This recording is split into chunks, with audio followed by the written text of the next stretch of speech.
Hello everyone, स्वागत है आप सभी का ऑनलाइन स्टडी जोन में। तो जैसा कि आप लोग कमेंट्स कर रहे थे कि Bihar special current affairs start करिए, तो मैंने स्टार्ट कर दिया। और कल हमने एक वीडियो देखा था जिसमें जनवरी 2025 के सभी इंपॉर्टेंट करंट अफेयर्स मैंने कवर कराया हुआ है, जो कि बिहार स्पेशल से था। आज हम बात करेंगे फरवरी 2025 को लेकर के आए हुए, और जितने भी महत्वपूर्ण क्वेश्चन है जो आपके पेपर में पूछा सकते हैं, वो नोट्स के फॉर्मेट में मैं आपके सामने रखूंगा। आप इन सभी को अच्छे से याद रखिएगा। तो चलिए शुरू करते हैं, और आपने पहले वाले वीडियोस नहीं देखा है तो देख लीजिएगा, प्लेलिस्ट बना हुआ है। तो देखिए, स्टार्ट करते हैं। किसी भी तरह का आपको जानकारी चाहिए, हमसे बात करना है, तो आप हमारे कांटेक्ट पर यहाँ पे कांटेक्ट कर सकते हैं, जहाँ पे हम आपको पर्सनली मैसेज करके जो भी चीजें पूछनी होगी आप हमसे पूछ सकते हो। ठीक है, सिर्फ और सिर्फ व्हाट्सएप करिएगा, कॉल मत करिएगा। तो स्टार्ट करते हैं। सबसे पहला प्रश्न देखिए क्या कह रहा है। तो पहला प्रश्न ये बनता है कि चर्चा में रही दुलारी देवी क्यों रही चर्चा में। तो यहाँ पे ध्यान से समझिएगा कि सबसे पहले तो ये पद्म श्री पुरस्कार विजेता है, से इनको सम्मानित किया जा चुका है। और इनके द्वारा उपहार में दी गई जो मधुबनी चित्र शैली वाली साड़ी थी, उसको वित्त मंत्री निर्मला सीतारमण द्वारा पहन करके बजट पेश करते हुए देखा गया था। तो इसलिए ये ध्यान में रखिएगा कि दुलारी देवी जो कि चर्चा में रही थी, और ये बहुत इंपॉर्टेंट हो जाता है। नेक्स्ट अगर पॉइंट की तरफ हम बढ़े तो यहाँ पे आप थोड़ा सा ध्यान रखेंगे।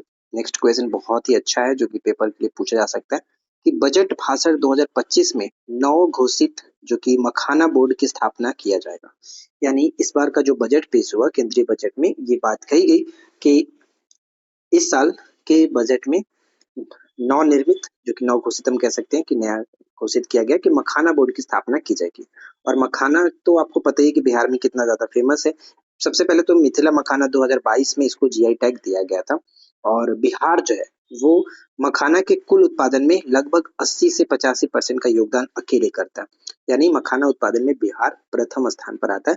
ये पॉइंट याद रखिएगा, इंपॉर्टेंट हो जाता है। ठीक है, नेक्स्ट प्रश्न ये है कि किस जिले के पिरपौती में 2400 मेगावाट क्षमता वाले नए थर्मल पावर प्लांट की स्थापना की राज्य मंत्रिमंडल ने मंजूरी दे दी है। तो पिरपौती याद रखिएगा, ये भागलपुर में पड़ता है। ठीक है, भागलपुर में स्थित है। इसके बाद नेक्स्ट प्रश्न पे आते हैं। और अगला प्रश्न क्या कह रहा है कि एक पुस्तक लॉन्च किया गया जिसका नाम है स्ट्रीट वेंडर से ब्यूरोक्रेट। स्ट्रीट वेंडर से ब्यूरोक्रेट के लेखक कौन है? तो मनोज कुमार IOFS है। यहाँ पे इन पुस्तक को देख सकते हैं, ये पुस्तक, और ये पुस्तक को मैं बहुत जल्द पढ़ने वाला हूँ, क्योंकि ये पुस्तक आप देख पाएंगे कि इस पुस्तक में कोसी क्षेत्र से दिल्ली तक की यात्रा का संघर्षपूर्ण और प्रेरणादायक वर्णन किया गया। तो ये एक तरह से हमारे लिए भी इम्पोर्टेंट होगा, तो एक बार बुक को जरूर पढ़ने की कोशिश हम लोग करेंगे। इस पुस्तक का विमोचन किया गया बिहार के राज्यपाल द्वारा 5 फरवरी 2025 को। ठीक है, वेंडर, स्ट्रीट वेंडर से ब्यूरोक्रेट, ये इंपॉर्टेंट रहेगा। नेक्स्ट आता है कि बिहार के मुख्यमंत्री ने कितने करोड़ लागत से बने लखीसराय संग्रहालय का उद्घाटन किया है। तो लखीसराय संग्रहालय है, इसका उद्घाटन 35.8 करोड़ रुपए की लागत से हुआ। 6 फरवरी 2025 को इसका उद्घाटन किया गया। और ये बिहार का दूसरा सबसे बड़ा संग्रहालय, जो कि विश्व स्तरीय संग्रहालय। और इस संग्रहालय की बनाए जाने की जो घोषणा की गई थी वो 2018 में ही की गई थी, लेकिन फिलहाल बनकर के अब तैयार हुआ 6 फरवरी 2025 को। ठीक है, नेक्स्ट आता है कि 7 से लेकर के 9 फरवरी 2025 के मध्य बिहार के किस जिले में 12वां दरभंगा अंतर्राष्ट्रीय चलचित्र उत्सव 2025 का आयोजन किया गया। तो यहाँ पे क्लियरली मेंशन है कि 12वां दरभंगा अंतर्राष्ट्रीय चलचित्र उत्सव 2025 ये दरभंगा जिले में आयोजन किया गया। राइट, तो अगर आपने अभी तक वीडियो को लाइक नहीं किया तो प्लीज वीडियो को लाइक जरूर कर लीजिएगा। और सबसे इंपॉर्टेंट कि अगर आपने पहले वाली वीडियो नहीं देखा है, जनवरी जो हमने कल अपलोड किया, उसको आप जरूर चेकआउट कर लेना। पीडीएफ जैसे मैंने कहा था, पीडीएफ हमारे एप्लीकेशन पर डाला जा चुका है, तो जो लोग एप्लीकेशन पर जुड़े हुए कोर्स में, आप वहां से डाउनलोड कर लीजिएगा, अपलोड कर दिया गया। ठीक है, नेक्स्ट स्लाइड पे बढ़ते हैं। अब देखिए, नेक्स्ट प्रश्न आता है कि 38वें जो राष्ट्रीय खेल हुआ जिसका आयोजन किया गया था उत्तराखंड में, और इस आयोजन में बिहार ने टोटल 12 पदक जीते। तो प्रश्न ये पूछा है कि कुल बिहार ने कितने पदक जीते। तो 12 पदक इन्होंने जीता है बिहार ने, जिसमें 1 स्वर्ण, 6 रजत और 5 कांस्य पदक थे। ये भी याद रखना है आपको। ठीक है, और अगर आपसे पूछ लिया जाए कि इस आयोजन में बिहार जो है वो ओवरऑल कितने रैंक पर रहा, तो 12 पदक के साथ 29वें स्थान पर रहा। ठीक है, 29वें स्थान पर रहा। और ये जो स्वर्ण पदक आप देख रहे हैं, करीब ये 25 वर्षों के बाद बिहार ने एक स्वर्ण पदक जीता है। तो बहुत ही इंपॉर्टेंट ये पॉइंट हो जाता है। और इस खेल का जो 38वें राष्ट्रीय खेल का जो शुभंकर था, मस्कट था, वो है माउली। ठीक है, माउली याद रखेंगे। अब यहाँ पे एक पॉइंट और देखिए कि नागा नकटी पक्षी अभयारण्य में 2 दिवसीय कलरव जो पक्षी महोत्सव होता है वो जमुई में होता है, हम जानते हैं, कभी कभार चेंज होता है। तो जो कलरव पक्षी महोत्सव है इसका शुरुआत किया गया नागी नकटी पक्षी अभयारण्य। ठीक है, जमुई में पड़ता है। बिहार के किस जिले के 300 पुराने स्टोन आर्ट को जीआई टैग हाल ही में दिया गया? तो बिहार का जो गया जिला है, जिससे अब हम गया जी के नाम से जानते हैं, से स्टोन आर्ट को जीआई टैग का दर्जा दिया गया। बिहार के गया जिले के नीमचक नीमचक बथानी प्रखंड के पत्थरकट्टी गांव जो कि मूर्तिकला यानी स्टोन आर्ट के लिए काफी प्रसिद्ध है। ठीक है, चलिए आगे बढ़ते हैं। इसके बाद नेक्स्ट हमारा प्रश्न आता है, ध्यान से देखिए कि किस जिले के कजरा, ये भी इंपॉर्टेंट रहेगा, किस जिले के कजरा 2 सौर ऊर्जा परियोजनाओं से 301 मेगावाट स्वच्छ ऊर्जा का उत्पादन होगा? तो कजरा जो है ये आपका लखीसराय जिले में है, लखीसराय जिला याद रखिएगा। 3 दिवसीय बौद्ध महोत्सव 2025 का आयोजन किया गया बोधगया में। 3 दिवसीय बौद्ध महोत्सव 2025 का आयोजन बोधगया में किया गया। किस जिले के सरमेरा में कृषि अनुसंधान केंद्र की स्थापना किया जाएगा? ये बहुत महत्वपूर्ण रहेगा कि कृषि अनुसंधान केंद्र की स्थापना की जाएगी नालंदा जिले के किस जगह पर? तो सरमेरा में। ठीक है, सरमेरा में याद रखिएगा। अगला प्रश्न क्या आता है कि बिहार के किस विश्वविद्यालय को बेस्ट इमर्जिंग यूनिवर्सिटी 2024 का अवार्ड हाल ही में दिया गया? बेस्ट इमर्जिंग यूनिवर्सिटी 2024 का अवार्ड दिया गया बिहार इंजीनियरिंग विश्वविद्यालय को, बिहार इंजीनियरिंग विश्वविद्यालय को। नेक्स्ट पॉइंट पे आते हैं। नेक्स्ट पॉइंट कह रहा है कि केंद्रीय बजट 2025-26 में बिहार में कितने ग्रीनफील्ड एयरपोर्ट बनाने की घोषणा की गई? तो बिहार में टोटल 3 ग्रीनफील्ड हवाई अड्डा यानी एयरपोर्ट बनाने की घोषणा की गई है, तो ये याद रखना है। चलिए आगे बढ़ते हैं। अब देखिए नेक्स्ट कह रहा है कि फरवरी 2025 में पटना के बिहटा में, ध्यान रखिएगा कि फरवरी 2025 में पटना के बिहटा में लगभग 459 करोड़ की लागत से अंतर्राष्ट्रीय हवाई अड्डा बनाने की, जो कि किस देश को ये जिम्मा सौंपा गया? तो देश की कंपनी है, रूस की कंपनी है, जिसको 459 करोड़ लागत से पटना के बिहटा में हवाई अड्डा बनाने की जिम्मा सौंपी गई है। ठीक है, अगर आप हमारे एप्लीकेशन को डाउनलोड करना चाहते हैं तो गूगल प्ले स्टोर पे जाइए और सर्च करिए ऑनलाइन स्टडी जोन। चैनल का लोगो भी जो है वही हमारे एप्लीकेशन का भी लोगो है, तो आप डाउनलोड कर सकते हो और जितने भी हमारे पेड कोर्स है, स्टडी मटेरियल्स है, वो हमारे एप्लीकेशन पर जाकर के आप एक्सेस कर सकते हैं बहुत ही कम कीमत के साथ। तो जाइए, और जैसा कि मैंने आपको बताया था कि अगर आपने अभी तक 71 बीपीएससी का बैच ज्वाइन नहीं किया तो वो आपको जस्ट 149 के साथ मिल रहा है, और सिर्फ आज संडे है, यानी आज रात तक का ये ऑफर है।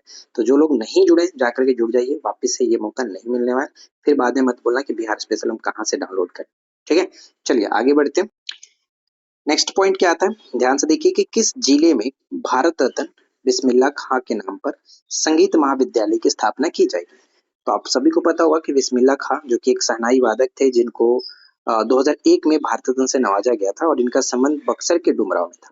तो इनकी जो जिला है बक्सर में, ये संगीत महाविद्यालय की स्थापना की जाएगी बक्सर में। ठीक है, अच्छा बक्सर से एक प्रश्न और निकल के आया, थोड़ा सा ध्यान से देख लीजिएगा, याद रखिएगा, इंपॉर्टेंट रहने वाला है। ये है कि बक्सर के अजय रॉय जो है, अजय रॉय जल संरक्षण में उत्कृष्ट कार्य के लिए या फिर उनके योगदान के लिए कह सकते हैं कि केंद्रीय जल मंत्रालय ने जल योद्धा सम्मान से इनको सम्मानित किया है, जल योद्धा सम्मान से।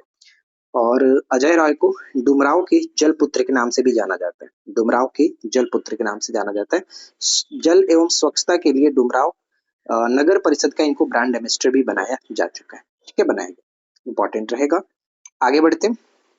इसके बाद हमारा नेक्स्ट जो प्रश्न आता है, क्या कह रहा है, प्रोफेसर श्याम शर्मा हाल ही में चर्चा में होने का कारण यहाँ पे पढ़ पाएंगे कि चर्चित छापा चित्रकार और पटना आर्ट कॉलेज के ये पूर्व आचार्य थे, जिनको हाल ही में उत्तर प्रदेश के शीर्ष कला सम्मान से सम्मानित किया जा चुका है। इतना ही नहीं, साथ ही साथ इनको 2020 में पद्म श्री से भी नवाजा गया था। 2023 में राजा रवि वर्मा सम्मान से भी इनको नवाजा जा चुका है। तो ये भी आने वाले पेपर के लिए महत्वपूर्ण हो जाता है। ठीक है, 2 फरवरी 2025 को, ध्यान रखिएगा, 2 फरवरी 2025 को मुख्यमंत्री ने अपनी प्रगति यात्रा के दौरान बिहार के किस जिले में मेडिकल कॉलेज और अस्पताल खोलने की घोषणा की है? तो मेडिकल कॉलेज और अस्पताल खोलने की घोषणा बांका जिले में की गई है। और बांका के कटोरिया में ध्यान रखिएगा कि 230 एकड़ में औद्योगिक पार्क यानी सॉरी औद्योगिक पार्क नहीं, औद्योगिक क्षेत्र का विकास किया जाएगा। ठीक है, 230 एकड़ में औद्योगिक क्षेत्र का विकास किया जाएगा। नेक्स्ट प्रश्न क्या है, वित्त वर्ष 25-26 में बिहार में रेल सुविधाओं के विकास के लिए कितने करोड़ खर्च करने की घोषणा की गई। रेल मंत्री अश्विनी वैष्णव जी जो है, इन्होंने वित्त वर्ष 25-26 में बिहार में रेल सुविधाओं के विकास के लिए टोटल 10,066 करोड़, ठीक है, 10,066 करोड़ रुपए खर्च करने की घोषणा किया है। बिहार का पहला बकरा सीमेंट स्टेशन कहाँ बनाया जाएगा। तो बकरा सीमेंट स्टेशन बनाया जाएगा गया जी में। ठीक है, गया जिला, गया जी। नेशनल लाइफ स्टॉक मिशन के तहत इसको बनाया जा रहा है, ध्यान रखिएगा। मथुरा के बाद ये दूसरा होगा। और इसके बाद एक और प्रश्न आया जो कि इंपॉर्टेंट रहेगा, ध्यान से देखिए। नेक्स्ट कह रहा है कि चर्चा में रही परी नामक रोबोट। तो हो सकता है ऐसे पूछे कि बिहार में हाल ही में चर्चा में रहा औद्योगिक क्षेत्र में परी क्या है। ठीक है, परी क्या है। तो परी एक प्रकार का रोबोट है, ध्यान रखिएगा। ये पटना जंक्शन पर रेलवे यात्रियों की सहायता के लिए जो कि रोबोट ये सेवा प्रदान करेगा। ठीक है, परी रोबोट। अच्छा, इसमें जो परी आप देख रहे हैं इसका भी एक मतलब है, वो मैं आपको आगे बताता हूँ।